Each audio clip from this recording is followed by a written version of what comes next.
Bienvenue dans la pause fitness. Alors, ce podcast est réservé à ceux qui veulent améliorer leur nutrition, leur entraînement et aussi peut-être leur style de vie. Donc pour tous ceux qui me suivent depuis quelques temps déjà, vous pouvez me laisser une petite évaluation sur la plateforme de podcast de votre choix.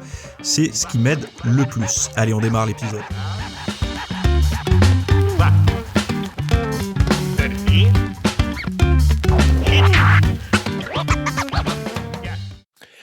Et salut à tous, j'espère que vous allez bien. Donc nouvel épisode aujourd'hui, on va parler de faire du sport tard qui pourrait nuire au sommeil. Alors on va essayer de voir un petit peu des faits concrets plus que des grands discours là comme on entend partout justement sur ça. On va voir également les effets du sport sur les traumas. On en avait déjà parlé dans un podcast il n'y a pas si longtemps que ça. On va parler de la santé des reins. Et pourquoi j'avais envie de parler de la santé des reins? Parce que très souvent, les reins sont mis dans le même panier, que les recommandations en protéines et tout et on parle souvent en fait, on fait souvent un amalgame dans les précautions en mettant, en donnant des précautions qui sont censées être pour ceux qui ont des problèmes rénaux à la population générale et ça, je peux dire que c'est problématique, mais c'est juste intéressant d'en parler un petit peu. Donc je ne sais pas si on parlera de ça précisément, mais en tout cas, on parlera de la santé des reins pour justement contrebalancer un petit peu les choses qui se disent là-dessus. Et pour conclure, on parlera de tissu adipeux. Euh, J'en dis pas plus, vous verrez. C'est un sujet qui m'a intéressé et j'avais envie d'en discuter avec vous. Voilà. Sinon, pour ceux qui ont pas vu, ce week-end, j'ai parlé de comment rester en forme après 50 ans. Alors là, je vais vous lire un peu rapidement, mais c'est si vous avez atteint un moment où la forme physique est bien plus qu'une question d'apparence, si c'est une question plutôt de santé, de bien-être, de longévité. C'est en fait quand vous êtes sorti du côté vraiment, j'ai pas envie de dire matérialiste, mais superficiel de la musculation pour aller plus vers le côté, vers la dimension longévité, santé et tout. C'est quelque chose qui peut vous convenir. Heu, bon après, c'est si vous souhaitez aller au-delà des conseils habituels, comme faire de l'exercice et bien manger pour, réellement comprendre les changements biologiques de votre corps. Heu, c'est comme ça que je travaille moi, en fait, hein. J'essaye d'aller un petit peu plus loin parce que je me rends compte, ça là, ces derniers temps, qu'il y a beaucoup de contenus, de recommandations diététiques qui reviennent à très longtemps en arrière. Très longtemps. Quand je dis très longtemps, c'est on va dire, 40-50 années en arrière et comme une espèce de un cercle vicieux, où on aurait tendance à revenir vers le passé. Ce qui n'est pas une mauvaise chose d'aller voir un petit peu ce qui se passait avant, mais ça occulte, ce genre de choses a tendance à occulter les découvertes modernes et moi, là, par exemple, je suis en train de lire un livre sur les lectines qu'un des abonnés m'a recommandé. Heu, je sors un peu de ma zone de connaissance parce que, bon, moi, je suis pas un expert santé. Je suis, sur le fitness, la muscu, la diète, liée au fitness, mais je suis pas un expert santé et donc d'aller voir, un petit peu ces thèmes-là, c'est intéressant. Mais quand on lit un ouvrage comme ça, on se dit: «Mais ils sont à des années-lumière», je parle dans les recommandations générales, ils sont à des années-lumière d'avoir cette précision dans leurs recommandations, quoi. Après, c'est pour ça, heureusement qu'il y a des bons professionnels de santé qui existent, heureusement. Bon, ils sont rares, en général, quand il y en a un, il a le carnet de rendez-vous qui est plein sur des mois et des mois, mais heureusement qu'il y a des professionnels de santé qui existent, hein, qui sont là, et en fait, qui existent et qui sont passionnés pour faire des recherches et essayer de faire progresser les choses, quoi. C'est ça, quoi et pas qui rabâchent, toujours la même chose depuis leurs années d'études, quoi. Parce qu'imaginez, je sais pas, je sais qu'il y a des médecins qui écoutent le podcast là, mais on sort de la j'allais dire de la fac de médecine, pas vraiment, mais on sort du cursus avec, les années d'interne, et tout ça. Si on en sort, je sais pas moi, à 27 ans ou 28 ans, imaginez, ne rien réapprendre jusqu'à l'âge de la retraite qui est souvent un peu tardive, hein, parce que quand on est passionné de son métier, on l'apprend tard, surtout quand on est médecin Imaginez, l'avancée entre la fin des études et la fin de la carrière, l'avancée, de la recherche. Donc c'est pour ça, il faut faire attention aux mises à jour de la connaissance. Souvent, elles sont faites par le biais de conférences, sponsorisées malheureusement par les médicaments. En fait, la recherche avance beaucoup sur les médicaments et donc les formations continues sont beaucoup sur les médicaments.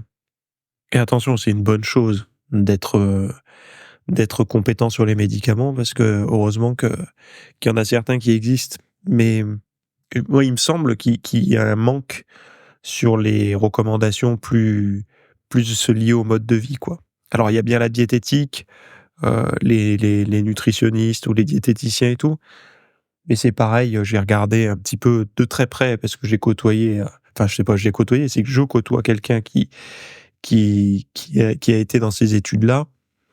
Heu, bon, il y a quand même, certaines, c'est limité je vais pas dire aux bases, mais à des choses, heu, très, très grand public et malheureusement pas suffisamment pointues. Alors je parle pas au niveau santé, au niveau santé certainement, mais par exemple pour le fitness ou la muscu, tout ça, ça reste trop léger, quoi. Voilà. Bon, pourquoi j'ai dévié tout ça? Oui, parce que je parlais de comment rester en forme après 50 ans, mais c'est pour comprendre les changements du corps, lutter contre l'inflammaging, donc regardez ce qu'est l'inflammaging, optimiser, l'apport en protéines, on parlera aussi du régime Okinawa, on parlera, des entraînements sur mesure après 50 ans, tout ça et bon, vous avez toujours comme d'hab la vidéo, le PDF, tout dans le packaging quoi, en fait, hein. Bref, donc ça, si ça vous intéresse, si vous avez, alors la cinquantaine et plus de 50 ans ne se prépare pas à partir de 50 ans, ça se prépare, dès maint en fait, à partir du moment où vous m'entendez, ça commence à se préparer, et c'est pas moi qui le dis, c'est ce que j'ai lu dans l'enquête que j'ai pu faire, donc il y a pas d'âge, c'est pas à 50 ans qu'il faut s'y mettre, quoi. Voilà. Ceci étant dit, on passe au sujet du podcast. Alors, faire du sport tard peut nuire à votre sommeil. Donc là, jusque-là, je vous apprends rien, mais on va essayer de rentrer un petit peu plus dans les détails. Donc, il y a une nouvelle étude de l'université Concordia qui montre que l'exercice intense en soirée peut avoir des effets contradictoires sur le sommeil. Alors, contradictoire, ça veut dire quoi? Ça veut dire que par rapport à ce que l'on sait, il y aurait, parfois ça marcherait pas terrible, quoi. Donc faire de l'exercice plus de 2 heures avant le coucher améliore le temps d'endormissement et augmente la durée du sommeil. Donc c'est-à-dire par exemple, si vous faites du sport, avant 19 heures et que vous allez vous coucher vers, 22h30-23 heures, ça aura plutôt des effets, neutres ou positifs, quoi. Tandis qu'une activité physique intense moins de 2 heures avant le coucher peut entraîner des difficultés à s'endormir et une diminution de la durée de sommeil. Donc les effets sont particulièrement visibles pour les personnes sédentaires et les séances de 30 à 60 minutes apportent les meilleurs résultats. Cependant, même avec un bon timing, le sommeil paradoxal, donc REM, donc Rapid Eye Movement, ouais, j'ai un accent pourri ce matin, lundi matin là j'enregistre, alors vous m'entendez mardi, moi c'est lundi, mais j'ai l'accent, déjà qu'il est nul en temps normal, là il est pire. Donc c'est les mouvements oculaires rapides quand vous êtes en sommeil paradoxal sous les paupières là, quand ça va de droite à gauche. Donc c'est essentiel pour le traitement des informations complexes et émotionnelles et légèrement réduit après l'exercice intense. Et les chercheurs recommandent aux lève-tôt d'éviter l'exercice tardif, car cela perturbe davantage leur sommeil. Donc oui, parce que les lève-tôt, ce qui m'étonne, c'est pas étonnant. Pourquoi? Rapidement, hein, parce que le sommeil paradoxal en termes de ratio est plus important en fin de nuit. Si vous êtes déjà un lève-tôt, vous êtes déjà, borderline, au niveau du sommeil paradoxal. Bah oui, puisque si le sommeil paradoxal est plus important en fin de nuit, en termes de ratio par rapport au profond et au léger, enfin vous avez compris quoi. Et en fait, ce qui se passe, c'est que si ça vous le réduit et que vous êtes un lève-tôt, ben vous allez être plus facilement carencé en sommeil paradoxal. Mais bon, heu on n'est pas sur l'entraînement de 17-18-19 heures là. On est sur l'entraînement tardif, très tardif. Enfin très tardif, 2 heures, moins de 2 heures avant d'aller se coucher, quoi. Donc ils disent que cela perturbe davantage leur sommeil. Pour optimiser les bienfaits de l'exercice sans affecter le sommeil, les experts suggèrent des habitudes d'hygiène de sommeil telles que prendre une douche après l'entraînement et éviter les repas lourds avant de se coucher. Ces résultats sont issus de l'analyse de 15 études portant sur des jeunes adultes d'âge moyen en bonne santé. Vous allez penser que j'enfonce un peu une porte ouverte avec cette histoire de sport le soir et sommeil. Sauf qu'il y a beaucoup de personnes pour qui, en fait, il y a une hypocondrie autour de la muscu. C'est-à-dire qu'il y a une catégorie de la population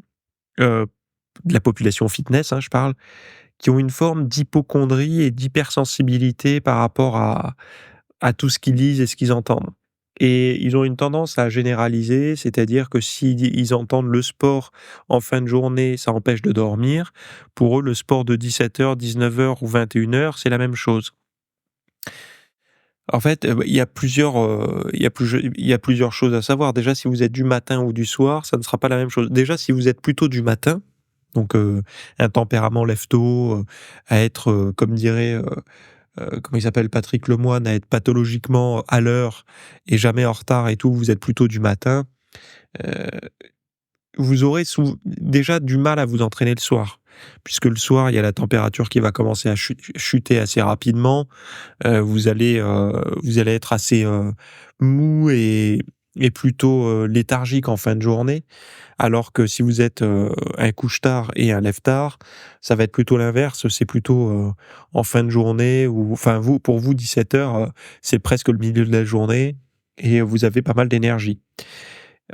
Et ça déjà, faut le prendre en considération, faut le prendre en compte. Il y a des gens qui essayent d'aller contre ça, parce qu'ils essaient d'avoir un modèle à la Miracle Morning, où tout le monde pourrait se lever très tôt, se coucher très tôt, tout ça.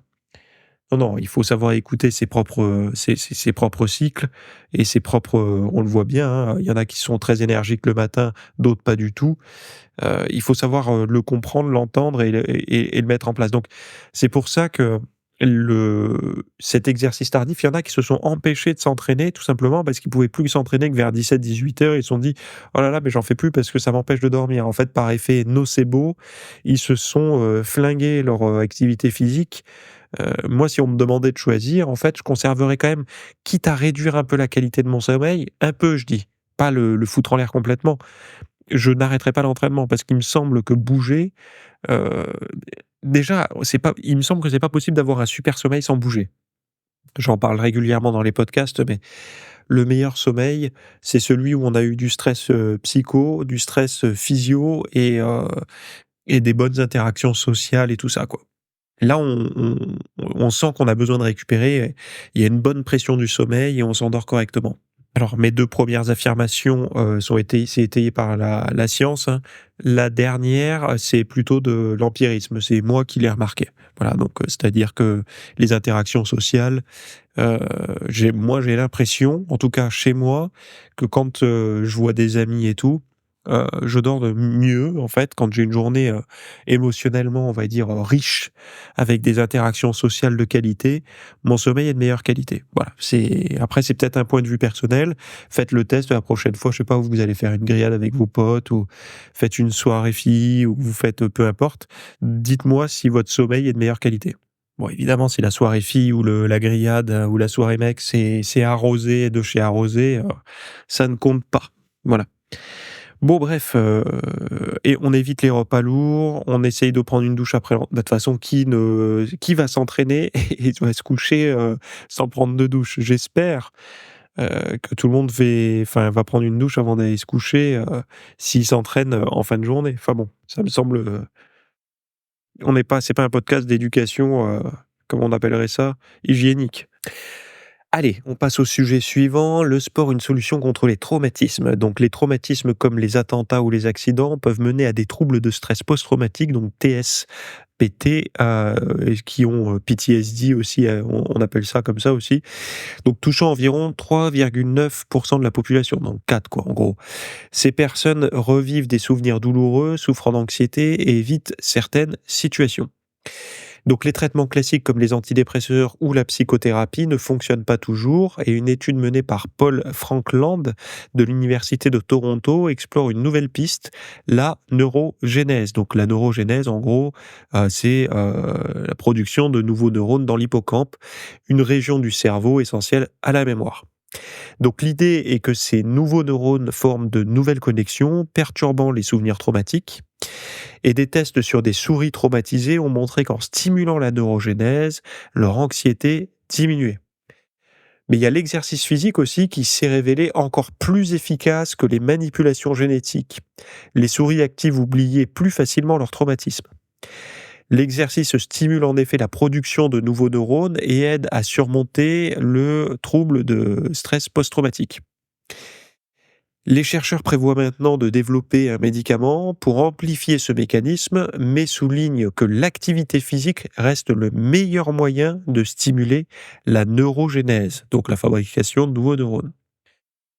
On en avait parlé déjà il y a quelque temps, mais c'est vrai que euh, alors, on n'est pas obligé d'avoir un syndrome de stress post-traumatique. On va parler juste d'anxiété, de souvenirs traumatisants, ou même tout simplement, sans aller dans l'anxiété et les problèmes, on va dire, désagréables, juste la mémoire. Puisqu'on sait que si ça fabrique des nouveaux neurones, au niveau de l'hippocampe, une région du cerveau essentielle à la mémoire, eh bien, tous ceux qui lèvent le pied sur le sport lorsqu'ils sont dans des études, notamment dans des études qui demandent beaucoup de mémorisation, donc ça revient au sujet précédent sur la médecine, où, l'écrémage se fait aussi beaucoup sur les individus ayant le maximum de mémoire, étant capable de retenir le maximum de choses.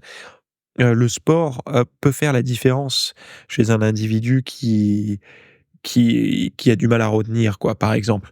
Parce que, si en permanence on arrive à fabriquer des nouveaux neurones, alors faudrait être capable de mesurer le le comment dire? L'impact de ça sur le long terme. J'ai pas trop de doute sur la capacité du cerveau à produire des nouveaux neurones si le sport est quelque chose de nouveau pour lui. Un peu comme quelqu'un qui apprendrait à jouer du piano ou enfin voilà. Mais je serais curieux de savoir s'il y a une baisse ou un essoufflement de cette neurogénèse chez les pratiquants, qui ont, je sais pas, par exemple, comme moi, presque 20 ans d'entraînement et qui ont, une espèce de routine, où le corps s'y est presque totalement habitué, en fait, à l'entraînement. C'est que du quotidien, c'est rentrer un peu dans comme se brosser les dents, quoi. Donc je serais curieux de savoir s'il y a une différence entre les 2. Et si c'est comme beaucoup de choses, souvent les effets sont beaucoup plus significatifs chez les personnes qui passent de tout au rien ou de rien au tout plutôt. Et après, alors nous, c'est il faut continuer à progresser, mais est-ce que c'est que la stimulation en termes de enfin oui, puisqu'il y a des choses qui sont libérées par les muscles, en mouvement qui vont justement, aider, au niveau, ce qu'on appelle BDNF donc Brain Derived, Neurofactor je crois. Donc c'est des choses qui aident à la neurogénèse en gros quoi et qui sont stimulées au niveau des muscles directement. Donc en parlant, je me rends compte que je réponds à moitié à mon interrogation. Mais c'est ça de parler et vous rendez compte que souvent quand on discute avec des gens ou même quand on discute, c'est pour ça que je suis pour, la discussion et les interactions sociales, mais aussi, l'écriture pour trouver des fois des réponses à des choses, sur lesquelles on bute.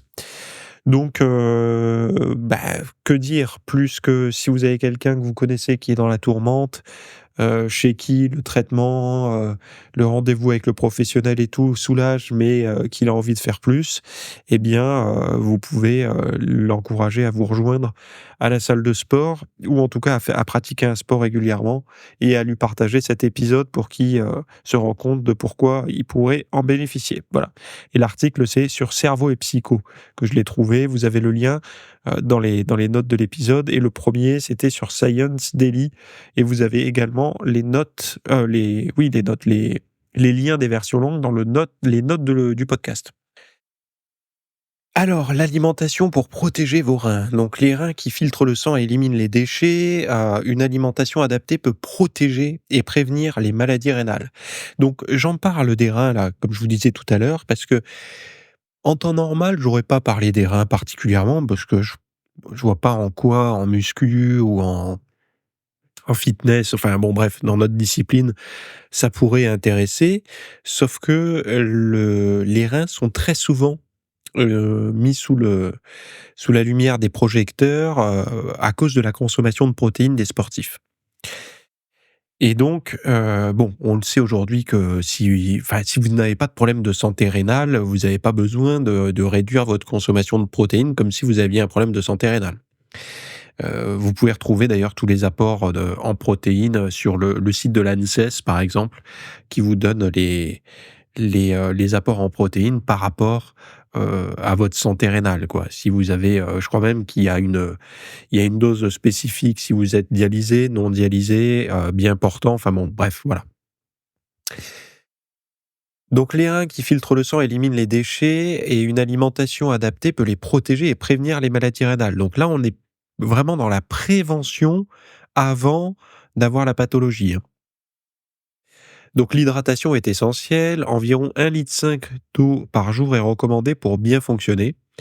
Donc ça c'est le alors 1,5 litre c'est pas dur à boire, c'est mais bon, il y en a beaucoup qui n'arrivent pas à boire de l'eau, il y en a qui essayent de négocier avec de l'eau gazeuse, d'autres avec du jus de fruits, d'autres avec des édulcorants. Alors je peux comprendre, hein, c'est parfois des j'avais un de mes meilleurs amis quand j'étais enfant, ses parents lui mettaient du coca dans le biberon. Mais tard, hein, puisque si j'ai mes souvenirs, c'est que bon après moi j'ai une mémoire, on a dû me faire du sport quand j'étais gosse parce que j'ai une mémoire qui remonte à très, très loin, mais vraiment très, très loin et des fois ça m'impressionne. Mais comparé à des gens chez qui, ils se souviennent qu'avant 7 ans, 6 ans, ils se souviennent de rien, moi j'ai des souvenirs très, très lointains. Heu et donc, comment dire? Oui, si vous avez été habitué et contre votre volonté, à avoir beaucoup de boissons sucrées dans votre jeunesse, et votre enfance puis votre jeunesse, c'est pas vraiment de votre faute aujourd'hui si vous êtes un peu un bec sucré et que vous avez du mal à vous en passer. Il faut pas culpabiliser quoi que ce soit, faut juste se dire: «Ouais, j'ai été habitué à ça, il faut me déshabituer, il faut y aller progressivement et tout». Mais, comment dire? D'essayer d'avoir au moins son litre 5 d'eau, j'allais dire d'eau de rinçage, d'eau pure quoi, de l'eau quoi, de l'eau minérale ou de l'eau du robinet filtré ou peu importe, mais, pas en boisson sucrée quoi. Parmi les aliments, il faudrait consommer des fruits et les légumes. Bon, ça c'est on sait pourquoi, hein, je vous en ai parlé récemment, mais les fruits et légumes, selon les ceux qu'on choisit, des fois on peut arriver à 96-97 d'eau, au 100 grammes. C'est enfin au 100 grammes ou dans l'absolu, puisqu'il y a pas que au 100 grammes d'ailleurs. Mais bon, bah, ça apporte énormément de flotte, hein, si vous mangez, je sais pas 1 kilo de végétaux par jour, c'est beaucoup d'eau, envoyée en parallèle, quoi. Donc, par exemple, le brocoli et le chou-fleur sont riches en antioxydants, aidant à limiter les dommages oxydatifs et il est conseillé de limiter la consommation de sel. Donc, moins de 6 grammes de sel par jour est recommandé pour éviter des complications rénales. Alors, 6 grammes de sel, c'est pour obtenir, vous savez, les fameux 2300 milligrammes, quelque chose comme ça, de sodium. Parce que 6 grammes de sel, c'est pas 6 grammes de sodium, faites attention, hein. De même, une consommation modérée de protéines animales est préférable. Un excès peut entraîner une accumulation durée toxique en cas de mauvais fonctionnement rénal. Pour ceux à risque d'infection urinaire, la canneberge réduit de 25 à 50 les infections répétées. Alors, vous n'êtes pas obligé de faire des infections urinaires pour, prendre de la canneberge.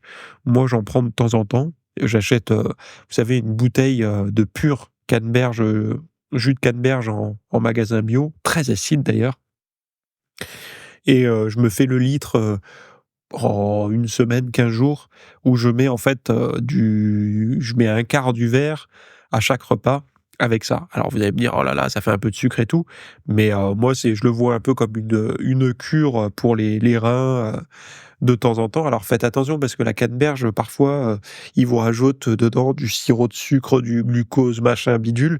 Moi je le prends vraiment, sans rien du tout quoi. Le pur jus, qui est, très, très, très acide, quand vous le en bouche quoi. C'est vous servez pas ça à l'apéro comme un jus de pomme quoi. Donc enfin, des études récentes contestent les régimes pauvres en potassium et les légumes riches en potassium comme les choux de Bruxelles pourraient finalement être bénéfiques même en cas de problèmes rénaux. Voilà. Donc la source pour lire tout, c'est sur lanutrition.fr. D'ailleurs, je fais un petit coucou parce que il y a un visuel dans l'article en PDF du CHU de Montpellier, donc juste à côté. Là, je sors de la maison à allez, 7 minutes, 7-8 minutes, je suis en bagnole à l'hôpital où ça a été fait, puisque c'est vraiment à côté. Vous savez que Montpellier est une ville, très médicalisée, très universitaire, mais très médicale aussi et ça vient d'à côté. Il y a un visuel justement, pour ceux si vous connaissez des gens qui ont des problèmes de reins dans votre famille, allez voir le lien de lanutrition.fr. Dedans, vous avez un lien qui vous mène sur une infographie de la santé des reins au CHU, je crois que c'est de la Péronie à côté de chez moi. Voilà. L'exercice à long terme améliore la santé du tissu adipeux. Alors depuis quelques années maintenant, on sait que le tissu adipeux est un organe, c'est-à-dire que le tissu adipeux n'est pas inerte, il produit ses hormones, en fait il vit et il peut avoir aussi des localisations, qui soient plutôt sous-cutanées, plutôt viscérales, autour des organes et tout ça. Donc les personnes en surpoids pratiquant régulièrement de l'exercice ont un tissu adipeux abdominal plus sain. Donc quand vous entendez abdominal, c'est souvent le tissu adipeux que personne veut avoir, c'est-à-dire le viscéral, celui qui est pathologiquement à risque. Pathologiquement? Donc qui est à risque de pathologie plutôt. Bref, je suis vraiment fatigué ce matin. Plus sain que celles qui ne font pas, plus sain que celles qui ne font pas d'exercice, selon une étude de l'université du Michigan. Donc l'exercice améliore la capacité à stocker la graisse sous la peau, évitant ainsi les dépôts de graisse dans les zones plus dangereuses comme les organes. Donc en fait, quand vous faites du sport, à terme, vous faites plus facilement du gras entre la peau et le muscle qu'autour des organes. Donc ce qui est paradoxal, puisque très souvent, on a envie d'être très sec, donc d'amoindrir la quantité de graisse entre la peau et le muscle. Mais en fait, de stocker du gras à cet endroit-là et plus qu'à l'intérieur du corps, enfin, autour des organes, c'est un signe de bonne santé. Et d'ailleurs, il me semble que les sumos ont beaucoup de graisse sous-cutanée et forcément de la graisse viscérale aussi, mais comparé à leur poids, pas tant que ça, parce qu'ils font beaucoup de sport, en fait. Donc les pratiquants, d'exercice avaient ceux qui faisaient de la muscu ou du n'importe quoi d'ailleurs, un sport, hein, avaient des tissus adipeux plus vascularisés, avec davantage de mitochondries et de protéines bénéfiques, ainsi qu'une réduction de l'inflammation et du collagène nuisible. Donc ces résultats sont importants car le tissu adipeux sous-cutané est l'endroit le plus sain pour stocker la graisse. Ainsi, l'exercice permet de limiter l'accumulation de graisse autour des organes, réduisant les risques de maladies comme la stéatose hépatique non alcoolique qui touche de plus en plus de personnes obèses. L'étude souligne l'importance d'un suivi à long terme pour mieux comprendre comment l'exercice modifie la santé du tissu adipeux et si certaines formes d'exercice sont plus bénéfiques. Vous savez que très souvent, vous avez des images où les gens, quand on veut faire un article sur le surpoids et tout, on met souvent une personne légèrement penchée en avant qui se pince les bourrelets. Il faut que les bourrelets soient mous, il faut que ça soit visible et tout. Mais finalement, ce tissu adipeux-là, il pose pas beaucoup de problèmes au niveau de la santé. Surtout qu'il va être bien vascularisé. Enfin, bien vascularisé, ça veut dire que les échanges vont bien se faire, donc il pourra se déstocker. Enfin bon, voilà, vous avez compris, quoi. Il pourra y avoir une bonne circulation plutôt qu'une hibernation, en gros. Alors que, le plus dangereux, c'est celui, du ventre tendu, du ventre tambour, quoi, en gros. Je regardais le dernier épisode de Top Gear, là, pas Top Gear, mais The Grand Tour sur Amazon Prime, parce que j'adore c'est les 3 dans cette émission. Bah, globalement, le ventre qu'il faut pas, c'est celui de Jeremy Clarkson, quoi. Qu'il assume parfaitement, hein, mais c'est celui-là, la graisse viscérale, quoi. Et en fait, c'est comment dire? Ce surpoids au niveau du ventre, il est, quand vous observez, si vous avez un proche qui en a, vous verrez qu'il y a pas de bourrelet chez ces gens-là. Il y a pas de bourrelet. C'est, la graisse est vraiment, on voit bien que c'est de la distribution des graisses, elle est essentiellement à l'intérieur, autour des organes. Le sport permettrait une redistribution, ce qui veut dire que quand vous êtes, gras du bide, mais un gras mou en fait, un gras, pinçable, vous êtes pas vous êtes en meilleure santé que celui qui a du gras, qui n'a pas de gras à pincer, mais qui en a beaucoup, à l'intérieur. Bon, ce qui veut dire aussi que il faut peut-être arrêter, de se comment dire? On a tendance dans le monde du fitness, alors moi je le 1er, hein, moi mon objectif, j'ai un curseur, il faut que je garde mes abdos apparents, sinon, je commence à dériver et tout, parce que j'ai un objectif, c'est de rester en forme le plus longtemps possible, quoi. Ça, c'est mon objectif et donc j'ai des curseurs visuels comme ça, mais il y en a beaucoup qui se jugent en surpoids parce qu'ils ont, un peu de peau à pincer sur le bide ou un petit bourrelet sur le bas du dos ou quoi. Mais déjà, rassurez-vous, vous avez si vous avez une bonne distribution si vous pouvez pincer le gras comme ça, c'est que globalement, vous avez plutôt une bonne distribution des graisses. Parce que vous faites du sport ou voilà. Donc, il faudra s'inquiéter quand peut-être que le bourrelet, vous pourrez plus le pincer parce que la peau du bide sera tellement tendue à cause de la graisse viscérale là, il faudra c'est pas il faudra s'inquiéter, c'est il faudra agir, quoi. Et enfin, il faudra agir, si vous voulez retrouver la santé, hein. C'est pas une obligation d'être dans un pays libre, hein. Vous pouvez encore désirer de pas de vouloir être, enfin voilà, d'aller dans le sens que vous voulez. C'est l'avantage d'être dans un pays libre. Et d'ailleurs, souvent quand on dit, «Oui, on est, comment dire?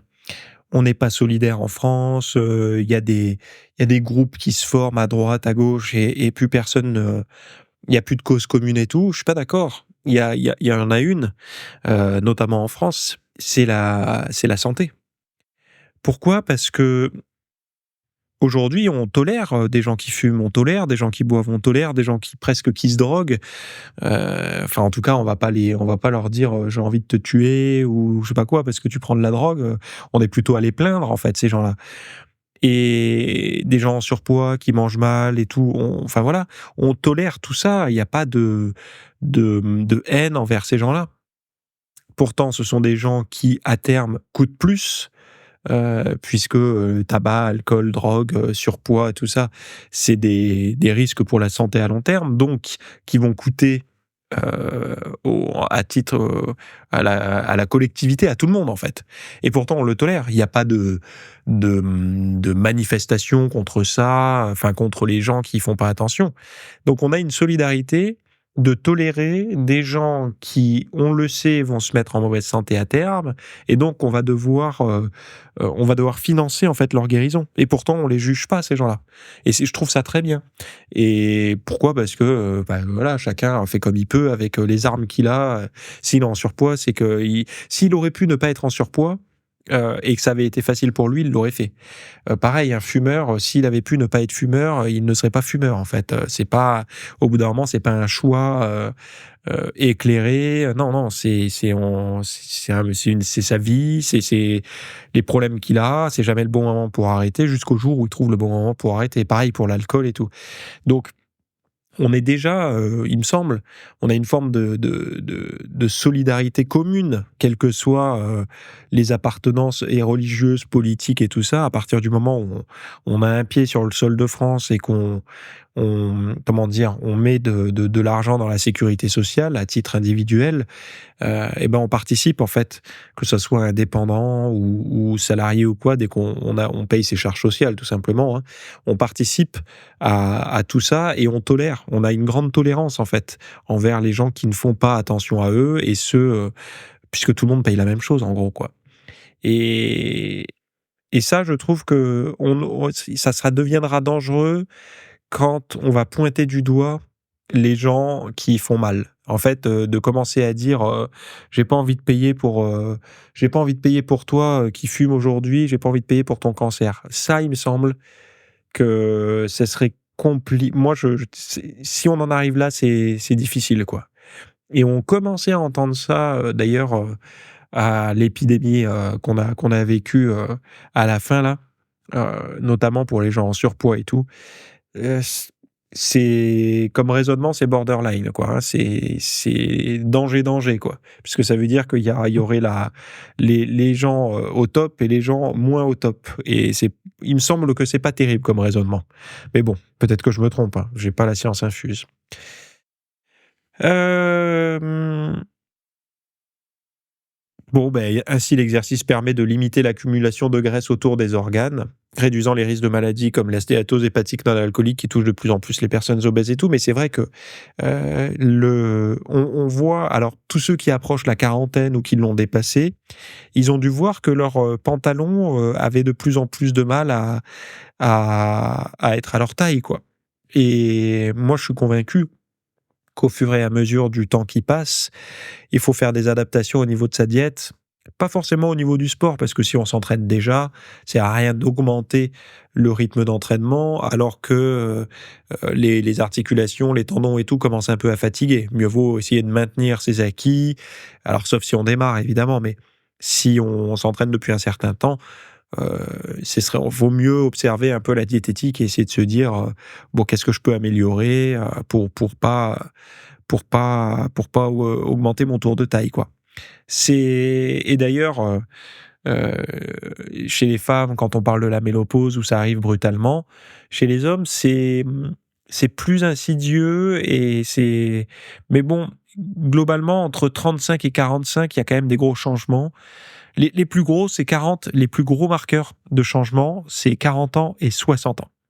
Heu, mais globalement, au niveau de l'épaisseur du tour de taille et tout, à partir de 35, entre 35 et 45, déjà, il y a des gros changements qui peuvent se faire, et c'est à ce moment-là où justement faut remettre en question un peu sa façon de manger et tout. Et bah, j'en parle, hein, souvent sur le site. D'ailleurs, j'en parle aussi là dans le «Comment rester en forme après 50 ans». J'ai mis 50 ans pour donner un âge, mais si vous avez 35 ou 40 ans, ça marche aussi, hein.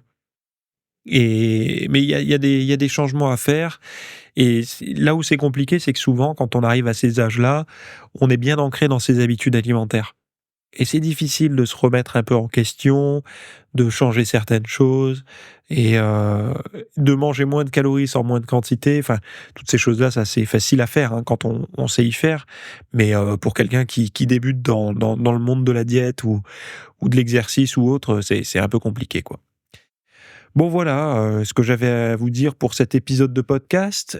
Si vous avez envie d'aller, approfondir l'un des sujets dont j'ai parlé, dans les notes de l'épisode, vous avez un lien. Un des premiers liens des notes là de l'épisode vous mène directement à l'article du podcast, c'est-à-dire, la version du podcast sur mon site. Et c'est sur mon site, sur la page du podcast sur mon site, que je mets à chaque fois toutes les références. Donc vous avez les textes des résumés que je vous ai faits, mais également les liens des versions longues sur les sites originaux. Et vous avez aussi tous les cours dont je vous parle du dimanche matin, là, notamment celui «Comment rester en forme après 50 ans». Voilà. Et puis vous avez aussi l'opportunité de me poser vos questions en commentaire ou peu importe. Voilà. Je vous souhaite à toutes et à tous une très bonne journée, restez en forme et à la semaine prochaine, ou à tout de suite en commentaire. Merci d'avoir écouté cet épisode. Alors, avant de partir, j'avais juste quelque chose à vous partager. C'est vrai que vous avez peut-être des temps morts à meubler, que ce soit des temps de trajet dans les transports en commun, du cardio un petit peu long sur un tapis de course, ou alors tout simplement envie de remplacer les programmes que vous avez la soirée pour de l'apprentissage. Vous êtes peut-être adepte des émissions, des documentaires, des reportages, etc. Sauf que dans le monde de la musculation, de la nutrition, du développement, d'un mode de vie sain, etc. C'est un peu maigre en contenu dans les médias grand public. Et donc, ce que je vous propose, moi, personnellement, c'est d'aller faire un tour dans la bibliothèque alors, c'est un Netflix version fitness privée qui vous coûtera moins cher qu'un lavage auto au rouleau par mois. Et là, vous avez vraiment tous les sujets. Alors, c'est plein de cours que je propose. Il y en a déjà plus de 300.